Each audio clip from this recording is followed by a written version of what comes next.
இல்லாதவைகளை இருக்கிறது போல அழைக்கிற கர்த்தர், திறமைசாலிகளை உருவாக்குகிற கர்த்தர், ஞானிகளை உருவாக்குகிற கர்த்தர். எல்லாரும் சத்தத்தை உயர்த்தி ஆமென். உயர்ந்தவர்களை உருவாக்குகிற கர்த்தர், அலங்கரிக்கிற கர்த்தராய் இருக்கிறார்.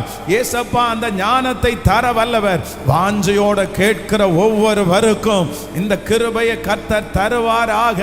ஏசப்பா, ஏசப்பா, அந்த காரியத்தில் நான் தனித்துவமாய் விளங்குவதற்கு இன்றைக்கு ஒரு அற்புதம் இப்பொழுது நேரிடுகிறதற்காக ஸ்தோத்திரம்.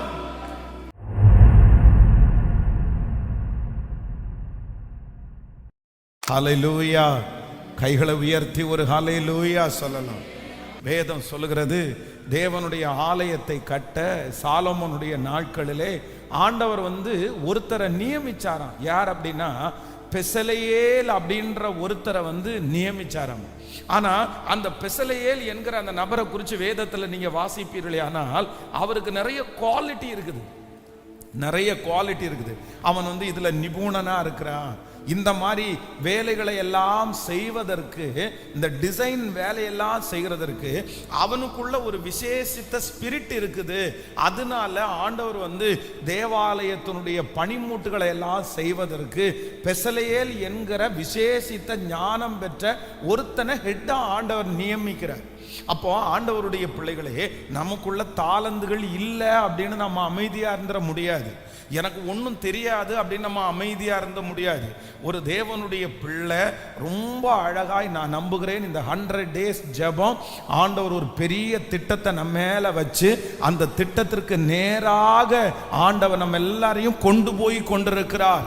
நம்ம மேல ஆண்டவர் நம்ம அம்மா வச்ச பிளானை விட, அப்பா வச்ச பிளானை விட, நம்மளை குறித்து நினைக்கிற நினைவை விட ஆண்டவர் ஒரு பெரிய திட்டத்தை வச்சிருக்கிறதுனால தான் இந்த ஜெபத்தினுடைய முடிவில் ஒரு பெரிய மகிமையை கண்டிப்பா நம்ம பார்க்க போகிறோம். ஸோ அதற்கு எதெல்லாம் தேவையோ, எப்படியெல்லாம் ஆண்டவர் நம்மளை உருமாற்றணுமோ, அந்த மாதிரி இந்த 41 நாட்களும் ஆண்டவர் அவருடைய சைடில் என்னென்ன செய்யணுமோ அதெல்லாம் செய்கிறார். அப்படின்னா நான் உனக்கு எப்படி இருப்பேன், நான் உன்னை எப்படியெல்லாம் கொண்டு போவேன், உனக்காக எந்தெந்த அற்புதத்தை செய்வேன்றதை ஆண்டவர் ஒரு பக்கத்தில் நமக்கு சொல்லி, இன்னொரு பக்கத்தில் என்ன சொல்றார் அப்படின்னா, நீங்க எப்படி மாறணும், நீங்க எப்படி உருவாகணும், உங்களிடத்துல என்ன எதிர்பார்க்கிறார். அப்போ இந்த மேலான தரிசனம் நம்முடைய வாழ்க்கையில நிறைவேறணும் அப்படின்னு சொன்னா, வெறும் ஆண்டவர் மட்டும் அவருடைய வார்த்தையை சொல்லுகிறதுனால மட்டும் இல்ல, நம்ம அதற்கு என்ன பண்ணணும்னா நம்ம எசைஞ்சு கொடுக்கணும், நம்ம மாறணும், நம்ம ரெடி ஆகணும்.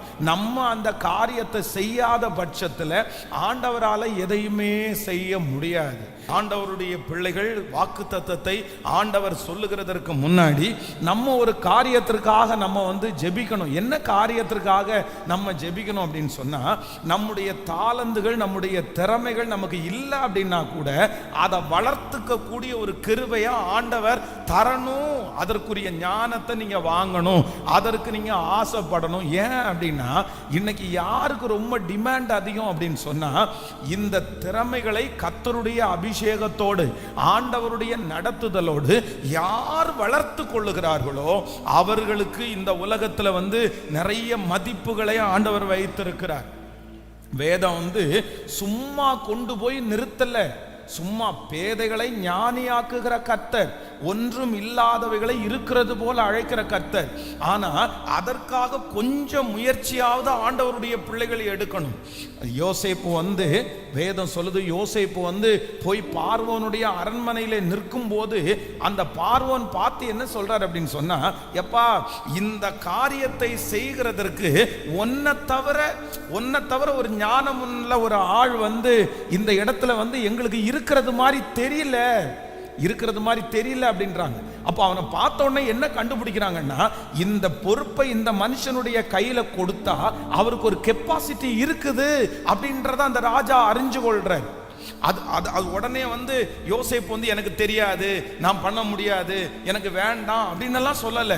என்ன அப்படின்னா, யோசேப், நான் பேசுற மாதிரி வாசிங்க, யோசேப்புக்கு ஒரு எண்ணம் இருக்குது. என்ன அப்படின்னு சொன்னா, என்னால செஞ்சுக்கிட முடியும், நம்ம அதை எடுத்துடலாம், அந்த பொறுப்பை எடுத்துடலாம். கர்த்தர் நம்மோடு கூட இருக்கிறார், அதனால அந்த காரியத்தை நம்ம செய்வோம் அப்படின்னு ஒரு கான்ஃபிடென்ட் வருது பாருங்களேன். அதனால தான் அப்போ இது கோலியாத்தை ஜெயிக்க போகும்போது தாவீதை குறித்து வேதம் சொல்லுது. தாவீதுக்கு என்ன இருக்கு அப்படின்னு சொன்னா, அவனை ஜெயிச்சிருவோம் அப்படின்ற ஒரு தைரியம் அவருக்குள்ள இருக்குது. ஏன் அப்படின்னா, அவர் இதுக்கு முன்னாடி சிங்கத்தை ஜெயித்திருக்கிறார், கரடியை ஜெயிச்சிருக்கிறார். அப்படின்னா அப்ப அந்த அனுபவம் இருக்குது. அதனால இந்த தெரியாது தெரியாது தெரியாதுன்றது மட்டும் சொல்லிட்டு இருக்க கூடாது. நம்ம எத்தனை நாள் அப்படி சொல்லிட்டு இருக்க முடியும்? எத்தனை நாள் ஆண்டவர் அந்த வார்த்தையை கேட்டுட்டு இருப்பாரு? அப்ப நம்ம என்னைக்கு பழக முடியும்? நம்ம என்னைக்கு அதை கற்றுக்கிறது? நம்ம அதை என்னைக்கு செய்ய ஆரம்பிக்கிறது? அதனால ஆண்டவருக்கு எப்பவுமே ஒரு காரியத்தையே திரும்ப திரும்ப எனக்கு அப்படி தெரியாதுன்னு சொல்லிட்டு இருக்கிறத விரும்ப மாட்டாரு. அதை கத்துக்கிறதற்கு, அதுல தேறினவர்களாய் நீ மாறுறதற்கு நீங்க என்ன பண்ணுனீங்கன்றத ஆண்டவர் உங்களிடத்துல கேட்டுட்டே இருப்பாரு. அதனால அப்படிப்பட்ட ஒரு காரியத்துல நீங்க வரல அப்படின்னு சொன்னா உங்களை ஆண்டவரால பயன்படுத்தவே முடியாது. ஆமென். நீங்க வேதத்துல எஸ்தரின் புஸ்தகத்துல முர்தகாயை குறித்து நம்ம வாசித்தோம். இந்த முர்தகாயை குறித்து வேதம் சொல்லுது, இந்த முர்தகாயை ராஜாவினுடைய அரண்மனையில கொண்டு வைக்கிற அளவிற்கு அவர் என்ன பண்ணினார் அப்படின்னு சொன்னா, நான் சொன்னது மாதிரி கிட்டத்தட்ட அவருக்கு 70 பாஷை தெரிஞ்சிருந்துச்சாம். 70 பாஷை. ஒரு மனுஷனுக்கு ஒரு பாஷையை ஒரு பாஷையை கத்துக்கிறது அப்படின்றது ரொம்ப கடினமான ஒன்று. அவ்வளவு சீக்கிரமா அதை கத்துக்கவே முடியாது. ஆனா இந்த முர்தகாய் 70 பாஷையை அவர் கத்து வச்சிருந்தாரு. அதனாலதான் அந்த அந்த ராஜாவை கொல்லுவதற்காக பித்தானும் தேரேஸ் என்கிற 2 பேர் அவங்க ராஜாவுக்கு விரோதமாய் கை போட பார்த்து தர்ஷீஷ் அப்படின்ற அந்த பாஷையில அவங்க எழுதினதை நான் அவர் கண்டுபிடிச்சு, அவங்க என்னன்னா 2 பேரும் பித்தேசும் அந்த பித்தானும் தேரேசும் நம்ம எழுதுனது யாருக்குமே இங்க தெரியாது, நம்ம இந்த பாஷையில எழுதுனான்னு அவங்க எழுதி வச்சிருந்ததை இந்த முர்தகாய் கண்டுபிடிச்சு அதை ராஜாவுக்கு சொல்லி அதை செக் பண்ணி பார்த்தா கரெக்டா இருக்கிறதுனால உடனே அவங்க 2 பேரையும் தூக்குல போட்டாங்க. இந்த மனுஷனுக்கு பாத்தீங்கன்னா ஒரு மேன்மை கிடைச்சிருச்சு. அப்போ கேட் வாட்ச்மேனா இருந்தாலும் அவருக்கு எத்தனை பாஷை தெரியும் சொல்லுங்க? 70 பாஷை தெரியும். தாவீதை குறித்து சவுலுடைய அரண்மனையில அறிவிப்பு கொடுக்கும்போது எப்படி அறிவிப்பு கொடுக்குறாங்க அப்படின்னு சொன்னா, அவன் வாசிப்பதிலே தேறினவன், அவன் யுத்த வீரன், அவன் காரிய சமர்த்தன், கர்த்தர் அவனோட கூட இருக்கிறார். அப்பா ஆண்டவருடைய பிள்ளைகளே, ஒரு காலத்துல உங்களுடைய குவாலிட்டியை பற்றி சொல்றதுக்கு எதுவுமே இல்லாம இருக்கலாம், நீங்க ஜீரோவா இருக்கலாம். ஆனா ஆண்டவருக்குள்ள வந்ததற்கு பிறகு நீங்க இந்த 100 நாட்கள் ஜெபத்துல கலந்து கொண்டதுக்கு பிற்பாடு உங்களுக்கு பின்னாடி சொல்லிக்கிறதுக்கு எதுவும் இல்லைன்னு வரக்கூடாது. உங்களுக்கு பின்னாடி சொல்லிக்கிறதுக்கு நிறைய காரியத்தை தருகிற அளவிற்கு ஆண்டவர் உங்களை தேறினவர்களாய் மாற்றணும். நீங்களும் நானும் தேறினவர்களாய் மாற வேண்டிய அவசியம் உண்டு. ஹல்லேலூயா. ஒரு அனுபவம் தெரியாதுன்ற அனுபவம் ஒரு அனுபவம், அது இருக்கட்டும் ஓகே. ஆனா அதற்கு பிறகு நமக்கு கற்றுக் கொடுக்கிற ஒரு தேவனாகிய கர்த்தர் இருக்கிறார். அதனால இன்றைக்கு நான் நம்புறேன், இந்த ஜெபத்திற்கு பிறகு நிறைய பேர் நீங்க நிற்க போகிறீர்கள். ராஜாக்களோட கர்த்தர் உங்களை அமர பண்ண போகிறார். பெரிய பெரிய இடத்துல ஆண்டவர் உங்களை கொண்டு போய் நிறுத்த போறார். நிறைய பேர் உங்களை தேட போறாங்க, நிறைய பேர் உங்களை தேட போறாங்க, நிறைய பெரிய பெரிய மனிதர்கள் உங்களை தேட போகிறார்கள். எதற்காக அப்படின்னா, நீங்க இந்த காரியத்தை செய்வீங்கன்னு உங்களை நம்புற அளவிற்கு கர்த்தர் உங்களை திறமைகளால் நிரப்புவாராக, அபிஷேகத்தினால நிரப்புவாராக, தாளந்துகளால் நிரப்புவாராக. ஆமென். ஆண்டவருடைய சமூகத்துல நம்ம வந்ததற்கு பிற்பாடு நம்ம தாழ்த்துறது வேற, எல்லாம் தெரிஞ்சிருந்தோம் என்னால எனக்கு ஒன்றும் இல்லை அப்படின்னு நம்ம ஆண்டவருடைய சமூகத்துல தாழ்த்துறது அது நல்லது. ஆண்டவர் அதை விரும்பப்படுவார். ஆனா அதே நேரத்தில் தேவன் நம்மை பயன்படுத்துவதற்கும் இந்த உலகத்திற்கு முன்பாக நிற்பதற்கும் நமக்கு ஒரு விசேஷித்த கிருபை கண்டிப்பாக அவசியமா இருக்குது. அதனால உங்களுக்கு கண்டிப்பா ஒரு ஸ்பெஷல் வேணும். எல்லாரும் அதற்காக தான் ஜெபிக்க போறோம். உங்களை பார்த்த உடனே சொல்லணும், ஐயோ இவங்க சூப்பரா பண்ணுவாங்கங்க, அவங்கள மாதிரி இந்த விஷயத்த பண்ண சொல்லுங்க அப்படின்னு உங்களை பார்த்து சொல்லணும். ரொம்ப அழகா நடத்துவாங்க, ரொம்ப அழகா இந்த காரியத்தை பண்ணுவாங்க, வெரி டேலண்டட் பர்சன், ஐயோ ரொம்ப ஞானமுள்ள ஒரு பர்சன், அவரெல்லாம் அழகாத செஞ்சு முடிச்சிருவாரு, அவருக்கு கையில கொடுங்க அப்படின்னு அநேக ஜனங்கள் சொல்லுகிற அளவிற்கு கர்த்தர் உங்களை திறமையினாலே கர்த்தர் நிரப்பணும், கர்த்தர் நிரப்பணும், ஆண்டவர் நிரப்பணும். ஹல்லேலூயா, ஆமென். வேதம் சொல்லுகிறது, தரியுவினுடைய நாட்களிலே தானியேலுடைய காரியம் எப்படி இருந்துச்சாமா? ஜெயமா இருந்துச்சு. தானியேலுடைய காரியம் ஜெயமா இருந்துச்சு. அப்படின்னா அந்த நாட்டில் இருக்கிற ராஜா என்ன பண்றாரு அப்படின்னா, தானியேலையே சில காரியத்துக்கு பிக்ஸ் பண்றாரு. எப்பா நீ வேணா இன்டர்வியூ பண்ணுப்பா, நீ இன்டர்வியூ எடுத்து நீ ஆள் எடு. அப்போ இன்டர்வியூ எடுக்கிற அளவிற்கு ஒரு உயர்ந்த இடத்துல தானியேல் வந்ததுனால ஆண்டவருடைய பிள்ளைகளையே அவன் செலக்ட் பண்ணி ராஜாங்கத்துல அநேக வேலைகளை கொடுக்கிறான். அப்போ நான் நம்புறேன், உங்களை ஆண்டவர் எங்க நிறுத்தணும்னா பெரிய பெரிய கம்பெனியில இன்டர்வியூ எடுக்கிற இடத்துல, அந்த இடத்துல கர்த்தர் உங்களை உட்கார வைக்கணும். நீங்க அந்த இடத்துல உட்காரணும். உங்களை அந்த இடத்துல நியமிச்சு நீங்க அந்த இடத்துல எடுக்கும் போது கர்த்தருக்கு பயப்படுகிறவர்களை எடுக்கணும், ஆண்டவரோட நடக்கிறவங்களை அந்த வேலையில எடுக்கணும். அப்போ தேவனுடைய ராஜ்யம் இன்னும் அதிகமாய் பரம்பும். ஹல்லேலூயா. எத்தனை பேர் ஆமோதிக்கிறீர்கள்? எல்லாரும் ஜெபிக்கலாமா? நான் நம்புகிறேன், என்னை தேறினவனாய் மாற்றுகிற ஒரு தேவன் இந்த இடத்துல அசைவாடி கொண்டிருக்கிறார்.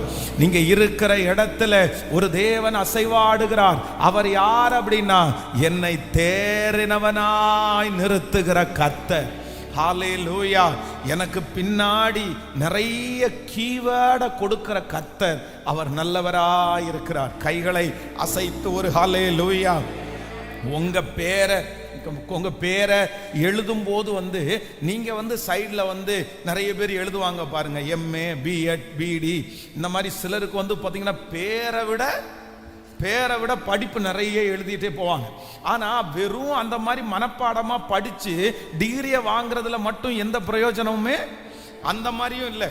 ஆனா நம்ம யாராவது பேரை எழுதும் போது உங்க பக்கத்துல என்ன சார் போடணும், இந்த மாதிரி போடலாமா அப்படின்னு கேட்டா ரெவரண்ட்னு போடுவோமா, இல்ல அப்படின்னு சொன்னா BLன்னு போட்டுடலாமா, இல்லைன்னா வக்கீல்னு போட்டுடலாமா அப்படின்னு சொல்லும் போது நீங்க வேணும்னா சொல்லலாம், அதெல்லாம் ஒண்ணும் வேண்டாம் பிரதர், வெறும் என் பேரை மட்டும் போடுங்க பிரதர், அவ்வளவுதான் அப்படின்னு நீங்க சொல்லலாம். இது ஒரு தாழ்மை. அப்படி தாழ்மையா நீங்க அதை தெரியணும்னு அவசியம் இல்லை அப்படின்னு சொல்றது அது வேற. ஆனா அதே நேரத்துல உங்க பேருக்கு பின்னாடி கண்டிப்பாக நிச்சயமாக தாவீதிற்கு எப்படி அவருடைய பேருக்கு பின்னாடி அவன் யுத்த வீரன், அவன் காரிய சமர்த்தன், அவன் கர்த்தர் அவனோடு கூட இருக்கிறார், அவன் இசை கலைஞன் அப்படின்ற ஒரு சர்டிபிகேட் உலகம் சொன்னதோ, அதே போல ஒரு சர்டிபிகேட்டை கர்த்தர் உங்களுக்கு கொடுக்கிற நாள் சீக்கிரமா வரப்போகிறது, சீக்கிரமா வரப்போகிறது. ஜெபம் பண்ணுங்க, எனக்கு அது வேணும், என்னுடைய பிள்ளைகளுக்கு அது வேண்டும். சத்தத்தை உயர்த்தி, அப்பா வெறும் பேரை மட்டுமல்ல, உன் பேரை நான் பெருமைப்படுத்துவேன் என்று ஆண்டவர் சொன்னார். உன் பேரை பெருமைப்படுத்துவேன் என்று ஆண்டவர் சொன்னார். இல்லாதவைகளை இருக்கிறது போல அழைக்கிற கர்த்தர், திறமைசாலிகளை உருவாக்குகிற கர்த்தர், ஞானிகளை உருவாக்குகிற கர்த்தர். எல்லாரும் சத்தத்தை உயர்த்தி ஆமென். உயர்ந்தவர்களை உருவாக்குகிற கர்த்தர், அலங்கரிக்கிற கர்த்தராய் இருக்கிறார். ஏசப்பா அந்த ஞானத்தை தர வல்லவர். வாஞ்சையோட கேட்கிற ஒவ்வொருவருக்கும் இந்த கிருபையை கர்த்தர் தருவாராக. ஏசப்பா ஏசப்பா, அந்த காரியத்தில் நான் தனித்துவமாய் விளங்குவதற்கு இன்றைக்கு ஒரு அற்புதம் இப்பொழுது நேரிடுகிறதற்காக ஸ்தோத்திரம். Thank you Jesus, thank you Jesus, hallelujah. எத்தனை பேர் ஜெபிக்க போறீங்க? நீங்க அப்படியே இருந்துட்டு அப்படியே போயிடலான்னு மட்டும் நினைச்சிடாதீங்க. ஹல்லேலூயா. ஏதாவது ஒரு அஞ்சாறு விஷயத்திலேயாவது உங்களுக்கு என்ன இருக்கணும்னா ஒரு அபிஷேகத்தை ஆண்டவர் தரணும். எத்தனை பேர் ஆமோதிக்கிறீர்கள்? ஹல்லேலூயா. ஒரு விஷயம் குழந்தை பாக்கியத்திற்காக ஒரு 7 நாட்கள் ஜெபம் வச்சிருந்தோம். 7 days குழந்தை பாக்கியத்திற்கான ஜெபம் வச்சிருந்தோம். அப்போ நான் திடீர்னு அப்படியே யோசிக்கும் போது சரி, நிறைய பேர் குழந்தை பாக்கியம் இல்லாமல் இருக்கிறாங்களே, சரி அவர்களுக்கு ஜஸ்ட் ஒரு ஜெபத்தை நடத்துவோம். வேதத்தில் யார் யாருக்கெல்லாம் குழந்தை பாக்கியம் இல்லை, இது எல்லாத்தையும் எடுத்து அவங்களுக்கு எப்படி கிடைச்சிச்சு அப்படின்னு நம்ம தியானிச்சு ஜெபம் பண்ணி ஒரு சில வார்த்தைகளை சொல்லி நம்ம அந்த பிரேயரை நடத்தலான்னு ஒரு முடிவெடுத்து அந்த 7 நாட்கள் அந்த ஜெபத்தை வச்சிட்டோம். ஜெபத்தை அனௌன்ஸ் பண்ணி முடிச்ச உடனே ஒரு ஊழியக்காரர் ஐயா என்னை பார்க்கறதுக்காக வரும்போது கேட்டார். சரி, கேட்கும்போது சொன்னார், ஐயா நீங்கள் 7 நாட்கள் குழந்தை பாக்கியத்திற்கான ஜெபத்தை வச்சிருக்கிறது மாதிரி நான் கேள்விப்பட்டேன், என்னத்தை பிரசங்கம் பண்ணுவீங்கன்னு கேட்டார். என்ன அப்படின்னா, குழந்தை பாக்கியத்திற்காக ஒரு நாள் சொல்லி ஜெபம் பண்ணலாம், பட் 7 நாள் கண்டினியூவா மீட்டிங் வச்சிருக்கிறீங்களே, 7 நாள் குழந்தை பாக்கியத்தை பற்றி என்ன பேசுவீங்க அப்படின்னு அவர் கேட்டார். இது ஜஸ்ட் உங்களுடைய இதுக்காக, அப்படின்னா நம்ம எவ்வளவு தூரம் வரணுன்றதுக்காக, பெருமைக்காக அல்ல. அப்போ அவர் சொன்ன உடனே எனக்கும் அப்படிதான் தோணுச்சு, ஐயோ நம்ம தெரியாம 7 நாள் வச்சுட்டோமோ, சரி ஒரு 3 நாள் வச்சிருக்கலாம் போல தெரியுது, 7 நாள் நம்ம வச்சிட்டோம் அப்படின்னு சொல்லி யோசிச்சாலும் எனக்கு என்ன அப்படின்னு சொன்னா, கர்த்தர் ஞானத்துல ஐஸ்வர்யம் உள்ளவர். இந்த வேதம் ஒரு பெரிய கடல், அதுல எல்லாத்துக்குமே ஆன்சர் இருக்குது. உலகத்தில் இருக்கிற, இதுக்கு முன்னாடி நடந்த, இப்ப நடந்துட்டு இருக்கிற, இனி நடக்க போகிற எல்லாத்துக்குமே ஆன்சர் எதுல இருக்குன்னா பரிசுத்த வேதாகமத்தில் இருக்குது. அப்ப ஆண்டவர் அதை சொல்லி கொடுக்க வல்லவர் அப்படின்னு சொல்லி அன்னையிலேருந்து ஜெபம் பண்ண ஆரம்பிச்சேன், ப்ரிப்பரேஷன் பண்ண ஆரம்பிச்சேன். அந்த 7 நாட்கள் ஜெபமும் ரொம்ப ஆசீர்வாதமா ஆண்டவர் முடித்தார். ஆனா அந்த 7 நாள் முடிக்கும் போது எனக்கு என்ன தோணுச்சு அப்படின்னு சொன்னா, இந்த 7 நாள் கண்டிப்பா நமக்கு பத்தாது, அடுத்து இந்த குழந்தை பாக்கியத்துக்காக ஒரு ஜெபம் வச்சா 21 days 21 நாள் வைக்கணும் அப்படின்னு நினைச்சேன். அப்போ ஆண்டவருடைய பிள்ளைகளே, ஒன்று நீங்க நினைத்துக் கொள்ளுங்கள், உங்களுடைய ஒவ்வொருத்தருமே இன்னைக்கு இந்த 41 day நீங்க எவ்வளவு பேதைகளாய் வேண்டும் என்றாலும் இருக்கலாம். அதான் நான் சொல்லுவேன்ல, அடிக்கடி சொல்லுவேன், கோவுக்கும் கேவுக்குமே எனக்கு வித்தியாசம் தெரியாது. அதான் எங்க பையன் இடையில ஒரு டயலாக் ஒன்று சொன்னான், ரொம்ப ரொம்ப வித்தியாசமா இருந்துச்சு. அப்படின்னா, ஒருத்தருக்கு கோவுக்கும் கேக்கும் வித்தியாசம் தெரியாது, ஆனா அவருடைய பையன் பேர் கேபா அப்படின்னு அவன் சொன்னான். எனக்கு ரொம்ப அது அப்படின்னா ரொம்ப சீரியஸா பேசிட்டு இருக்கும்போது அவன் இப்படி சொன்னான், ஒருத்தருக்கு எங்க ஊர்ல ஒருத்தர் இருக்காரு, அவருக்கு கோவுக்கும் கேக்கும் வித்தியாசம் தெரியாது, ஆனா அவருடைய பையன் பேர் கேபா அப்படின்னா. அது ரொம்ப தமாசா, அந்த நேரத்துல பயங்கர சிரிப்பா எனக்கு இருந்துச்சு. அப்ப என்ன அப்படின்னு சொன்னா, ஒரு காலத்துல கோவுக்கும் கேக்கும் வித்தியாசம் தெரியாது, ஒரு காலத்துல பைபிளை எழுத்து கூட்டி வாசிக்க தெரியாது, ஒரு காலத்துல பிரசங்கம் பண்றதுக்கு தெரியாது, ஒரு காலத்துல பாட்டு பாடுறதுக்கு தெரியாது, இந்த ஊழியத்தை எப்படி நடத்துறதுன்னு தெரியாது. ஆனா ஒரு காலம் இருந்துச்சு, ஆனா என் கைகளை போருக்கும் என் விரல்களை யுத்தத்திற்கும் படிப்பிக்கிற கண்மலையாகிய கர்த்தர் எனக்கு கற்றுக் கொடுக்கிறவர், எனக்கு சொல்லி கொடுக்கிறவர், என்னை தேறினவனாய் நிறுத்துகிறவர், என்னை அலங்கரிக்கிறவர். கண்டிப்பா உங்க பேர் மட்டும் இல்ல, உங்க பேருக்கு பக்கத்துல உங்களுக்கு இந்த கிருபையை கர்த்தர் கொடுத்தார்னு எழுதப்படணும். பிரதர் எழுதப்படணும், சிஸ்டர் எழுதப்படணும், உங்க பிள்ளைகளுக்கு பின்பாக எழுதப்படணும். ஆமென். இதுல இவங்களை அடிச்சுக்க முடியாது, இதுல இவங்களை தோற்கடிக்க முடியாது. இந்த ஸ்பெஷல் அனாயிண்டிங் அந்த பர்சன் இடத்துல இருக்குது, இந்த கிருபை அந்த பர்சன் இடத்துல இருக்குது, இத ரொம்ப அழகா இவர் செஞ்சு முடிப்பாரு, இவரை மாதிரி இந்த விஷயத்தை யாரும் செய்ய முடியாது அப்படின்னு 1 இல்ல 2 இல்ல, குறைஞ்சது ஒரு 5 அபிஷேகமாவது உங்க பின்னாடி கிரியை செய்யணும். நீங்க எந்த ஃபீல்டில் இருக்கிறீங்களோ, எந்த காரியத்தை நீங்க செய்றீங்களோ, நான் நம்புறேன் நீங்க இப்ப ஜெபம் பண்ணுவீங்க, கர்த்தர் அதை நடத்துகிறதற்கு கர்த்தர் வல்லவரா இருக்கிறார். எத்தனை பேர் ஆமோதிக்கிறீங்க? இது வேதத்தின்படி உண்மையான ஒரு சத்தியம். ஹல்லேலூயா. வேதத்துல ரொம்ப லோவா அப்படின்னா, இவர்கள் கல்வி அறிவில்லாதவர்களாய் இருந்தார்கள். அப்படின்னு சொன்னது யாரு அப்படின்னு சொன்னா, ஆண்டவரோட இருந்த சீடர்களை. ஆண்டவர் வந்து சீசர்களை செலக்ட் பண்ணும்போது ரொம்ப பெஸ்டான ஆட்களை செலக்ட் பண்ணல. அப்படின்னா வெறும் பேரா இருந்தவங்களை தான் ஆண்டவர் செலக்ட் பண்ணாரு. அந்த பேருக்கு பக்கத்துல எந்த குவாலிட்டியும் எந்த டிகிரியும் இல்லைன்னா எந்த திறமைகளும் எழுதப்படாத வெறும் பேரோட இருக்கிறவங்களை ஆண்டவர் கொண்டு வந்து கர்த்தர் உருவாக்கி, அதற்கு பிறகு அந்த பேருக்கு பின்பாக கர்த்தர் எழுதினார். அப்போஸ்தலர்னு கர்த்தர் எழுதினார், தீர்க்கதரிசிகள்னு எழுதினார், சுவிசேஷகர்கள்னு எழுதினார், ஊழியக்காரர்கள் அப்படின்னு கர்த்தர் எழுதினார், பிசாசை துரத்துவர்கள் என்ன எழுதினார். அப்போ ஒண்ணுமே படிப்பறிவில்லாத அவர்களை கர்த்தர் கொண்டு வந்து அவங்க பேசுகிற அந்த ஞானத்தை மற்றவங்க பார்த்து அப்படியே வியந்துட்டாங்களாமா. ஏன்னா இவன் படிக்காதவன், கல்வறிவில்லாதவன், ஏன்னா இவ்வளோ பயங்கர டேலண்டடா பேசுறான், யாரா இவனுக்கு கத்து கொடுத்தா அப்படின்னு சொல்ற அளவிற்கு கர்த்தர் அவர்களை யூஸ் பண்ணாரு. அப்போ நம்ம இன்னைக்கு இந்த 41வது நாள் இதை ரொம்ப சீரியஸா நீங்க எடுங்க. நான் ரொம்ப ஆதங்கத்தோட இந்த காரியத்தை பிரசங்கம் பண்றேன். இந்த பிரசங்கம் பண்ணிட்டு இருக்கும் போதே என்னுடைய இருதயத்துக்குள்ள இந்த சத்தத்தை கேட்கிற அத்தனை பேரும் தேங்க்யூ ஜீசஸ், கர்த்தர் நல்லவர், கர்த்தர் நல்லவர். நீங்க ஜெபிக்க ஜெபிக்க அந்த கிருபை,